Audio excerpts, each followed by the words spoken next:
Oséias capítulo 1, versículo 1 e 2 diz assim: Palavra do Senhor que foi dirigida a Oséias, filho de Beri, nos dias de Uzias, Jotão, Acaz, Ezequias, reis de Judá, e nos dias de Jeroboão, filho de Joás, rei de Israel.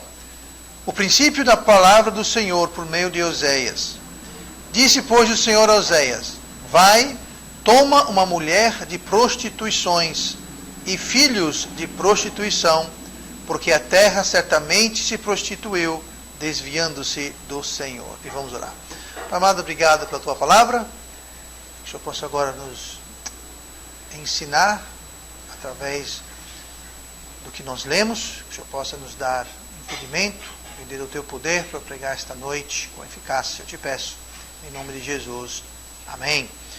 Muito bem, hoje eu vou falar sobre casamento, e esse texto aqui, um texto bastante interessante, como ponto de partida, mas hoje vai ser a primeira parte que nós vamos continuar em outras reuniões de casais, mas hoje eu quero falar sobre como melhorar o seu casamento, ou até como salvar o seu casamento.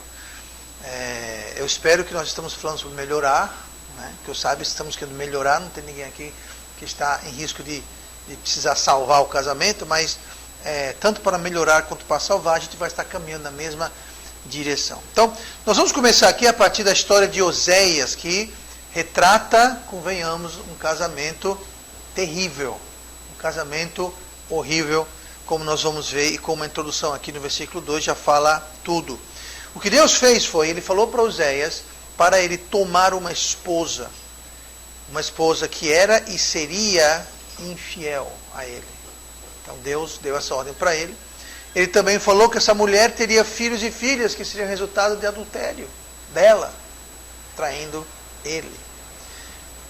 E a gente termina o versículo 2 dizendo, o Deus dando motivo, porque a terra certamente se prostituiu, desviando-se do Senhor. Então, o casamento entre Oséias e a esposa dela, o nome era Gomer. Então, o casamento entre Oséias e Gomer era para ilustrar a relação entre Deus e Israel. Agora, veja só, Deus sabia da infidelidade de Israel, que era e seria. Deus aqui está exemplificando o relacionamento com Israel e ele, através de um casamento com ele e uma mulher de prostituição. Mas mesmo assim, Deus até hoje não deixou Israel. Para você ver o quão forte é o vínculo do casamento. Tá? Então, nós temos esse exemplo aí. Quando e se for necessário, o partido inocente ou o partido menos culpado no problema no casamento deve tomar o papel de Deus no lar. Aqui nós temos Israel e Deus. Então, no casamento, alguém vai ter que fazer o papel de Deus e o papel de Israel. O papel de Deus é o partido inocente, obviamente, e o outro lado é o partido instigador do problema todo. Então, o parceiro menos culpado, ou o parceiro inocente, que muitas vezes a gente percebe que é o seguinte: é muito difícil ter um problema no casamento onde o problema é só de um, exclusivamente de um. Geralmente, tem um ditado em inglês que fala, você precisa de duas pessoas para dançar o tango. E é verdade. Então, muitas vezes tem um problema, mas não é sempre unilateral. Sempre existe uma certa conivência, digamos assim, cumplicidade entre todos os envolvidos. Mas quando o partido inocente se vê com tal situação, ele deve tomar, então, o papel de Deus. Aquele reconciliador. Por que isso? Porque o partido culpado, pelo menos naquele momento do tempo, naquele instante, naquele retrato do casamento, o partido culpado não vai estar interessado, nem capaz, nem apto para estar tomando o papel de Deus. Então, quem deve ter o papel de Deus no casamento deveria ser o marido, mas nem sempre é o caso. Então, pode ser que a esposa tenha que tomar esse papel, tá? Caso seja necessário, porque se for depender do lado culpado tomar a iniciativa, o lado que está mais errado, está mais carnal, está mais... Então, provavelmente, aquele partido não vai tomar iniciativa. Não vai tomar o papel de Deus. Tá? Então, é preciso que alguém assuma esse papel de Deus, assim, digamos assim. Mas não há garantias. Não há garantias porque, apesar da fidelidade de Deus através dos séculos para com o povo de Israel constantemente sempre o afrontou, sempre foi infiel. Então não há garantias, mas mesmo sem garantias, Deus não desistiu do seu povo, e nós também não devemos desistir do casamento, porque essa é a vontade de Deus. Então, vamos ver aqui no tema de como melhorar o casamento, vamos ver o quão ruim é esse casamento. Como melhorar ou como salvar. O quão ruim, a que ponto chegou esse casamento, para ver se estava para salvar alguma coisa, e a que ponto, o quão ruim ele estava, para a gente poder tentar melhorar. Então, o versículo 1 diz assim, do capítulo 2, tá? Vamos para o capítulo 2, de 1, vamos para Oséias capítulo 2, e lá em Oséias capítulo 2 diz assim, dizei a vossos irmãos, a mim e as vossas irmãs, Ruama, contendei com vossa mãe, contendei porque ela não é minha mulher, e eu não sou seu marido, e desvie ela as suas prostituições da sua vista, e os seus adultérios de entre os seus seios. Aí eu pergunto, o quão ruim era o casamento de Oséias? Gente, era muito ruim. Era ruim pra caramba. Era péssimo, ruim mesmo. Ao ponto, se o senhor olhar no versículo 5, para ver a que ponto chegou isso, ele fala assim, porque sua mãe se prostituiu. Aqui é Oséias falando para os seus filhos. Ele começa dizendo assim, olha, vai atrás da sua mãe, vai contender com ela, vai falar com ela, vai dizer para ela, vai atrás da sua mãe, e fala assim, ó, sua mãe se prostituiu, aquela que os concebeu, ouve-se torpemente, ela está vivendo, agindo de forma torpe, adúltera, porque diz, olha o que ela dizia, irei atrás dos meus amantes. Já pensou você ouvir isso da sua esposa? Aí você pergunta, a que ponto chegou um casamento? Para o marido falar uma coisa dessas. Irei atrás dos meus amantes, que me dão o meu pão e a minha água, a minha lã e o meu linho, o meu óleo e as minhas bebidas. Olha a que ponto de ruim chegou o casamento. Mas mesmo assim, tem como melhorar, ou nesse caso aqui, tem até como salvar. Né? E aqui nós vimos que ele estava instruindo seus filhos a ir procurar a mãe, que ela estava se prostituindo para lá. Né? E ele fala no versículo 2 que nós lemos, ele fala assim, ela não é minha mulher e eu não sou o seu marido. Agora, ele falou isso, mas você note que eles não haviam divorciado. Ou seja, ele está dizendo isso porque ela havia deixado o lar, ela havia abandonado o lar, ela não mais coabitava com ele. Mas aqui está mostrando que o casamento ainda estava de pé. É o ponto que chegou, o ponto que um dos cônjuges saiu do lar. Saiu, deixou, abandonou o lar, abandonou o casamento. Mas mesmo assim, Deus não deu por terminado.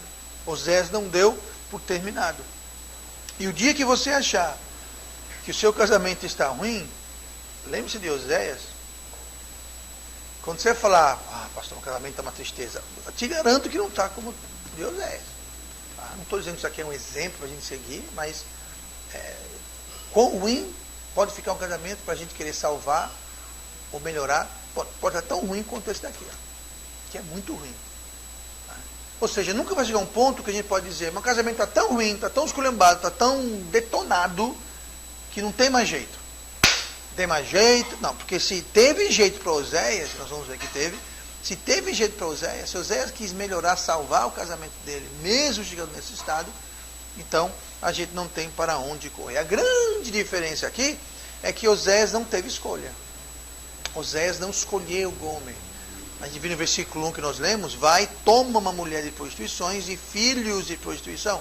Ou seja, Deus falou, ordenou, disse a ele para procurar alguém como Gomer, uma mulher de prostituição. Ou seja, a não ser que Deus especificamente lhe mande fazer isso, que é muito improvável, então vamos nunca entrar nessa situação. Eu sei que estou falando aqui com o pessoal que já está casado, não tem muito para onde correr, né? Mas, de todo, com exceção ali dos dois pombinhos,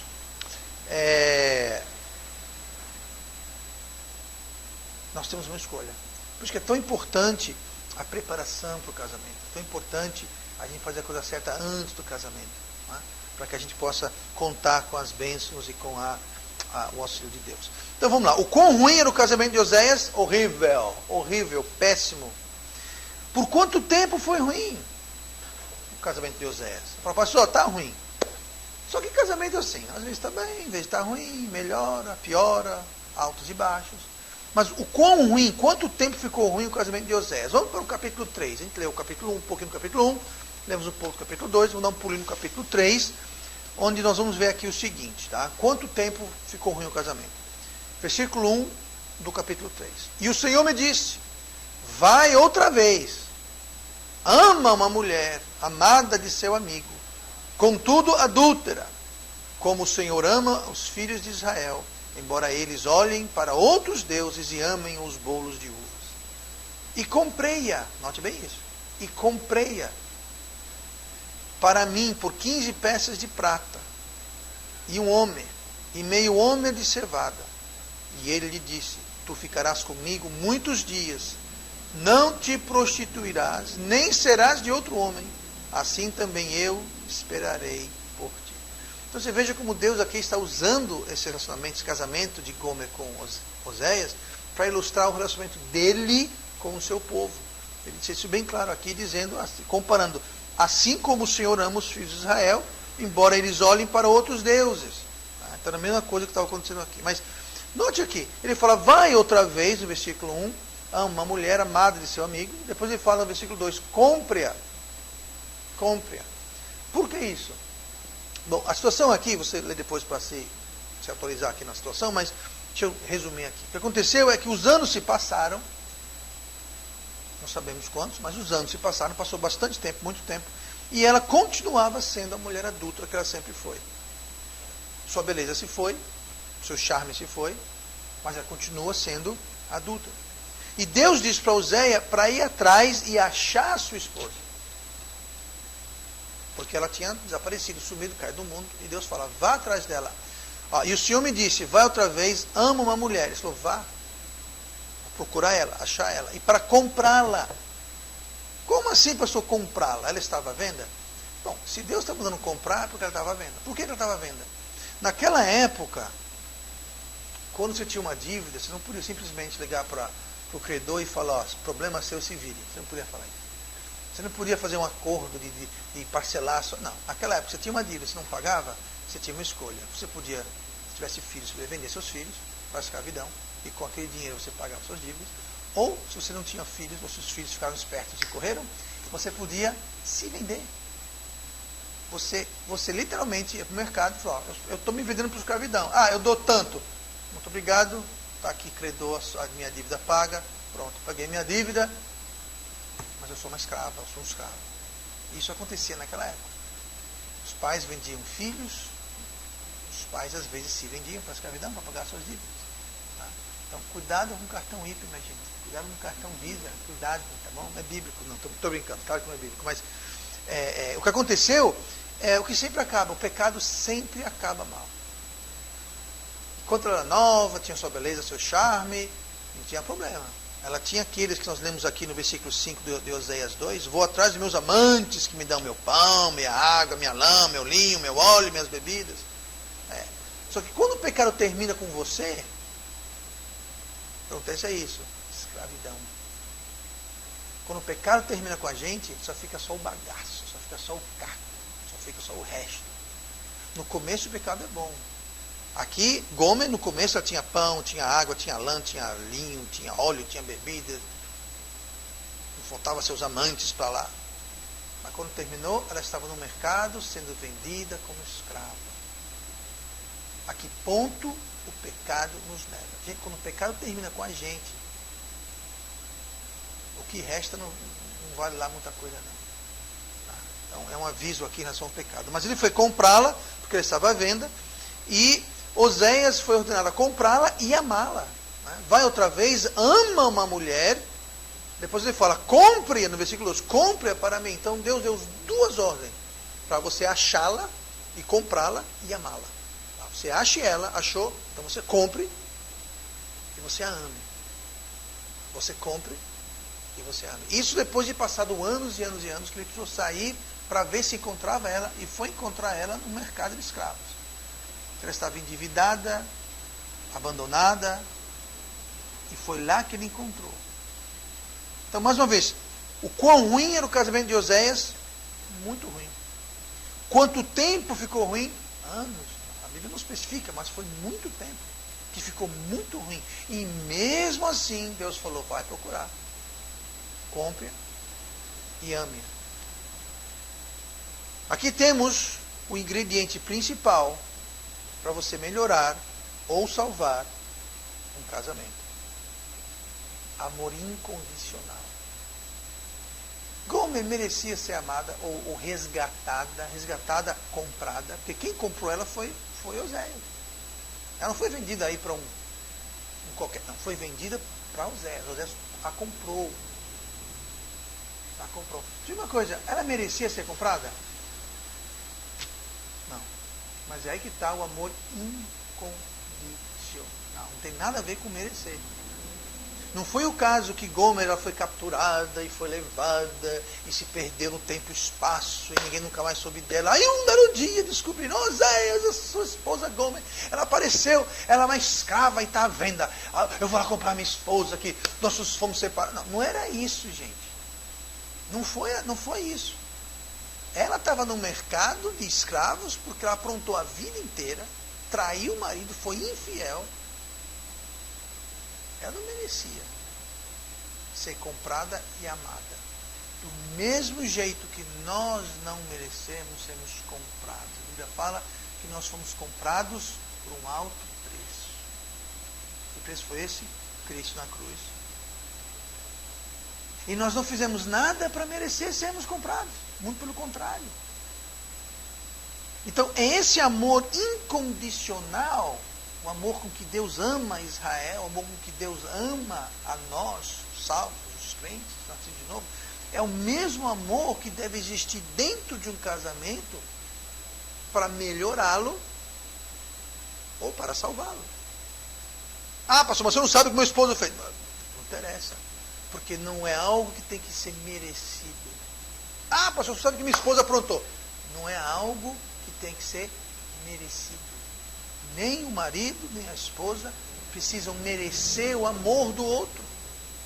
Assim como nós não precisamos fazer nada para merecer o amor de Deus. Nós já somos alvos. Nós já somos recipientes. Nós já somos o destino do amor de Deus. Mesmo antes de sermos salvos. Porque Deus prova o seu amor, que Deus nos amou, ainda sendo nós ainda o quê? Pecadores. Então Deus não amou a gente porque a gente deixou de pecar. Não é por causa disso. Mesmo porque ninguém deixa de pecar no estrito senso da palavra. Então nunca justifique o divórcio.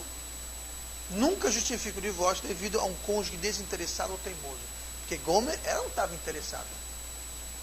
Gomer estava teimosa no seu caminho, obstinada no seu caminho, mas isso não é motivo para a gente desistir do casamento.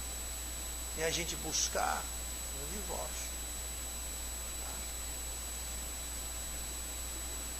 Se alguém não tem esse tipo de amor incondicional, se alguém não consegue amar com esse amor incondicional, se alguém não sabe amar com esse amor incondicional, se alguém não quer amar com esse amor incondicional, então aquela pessoa não deve sequer, jamais pensar, cogitar casamento.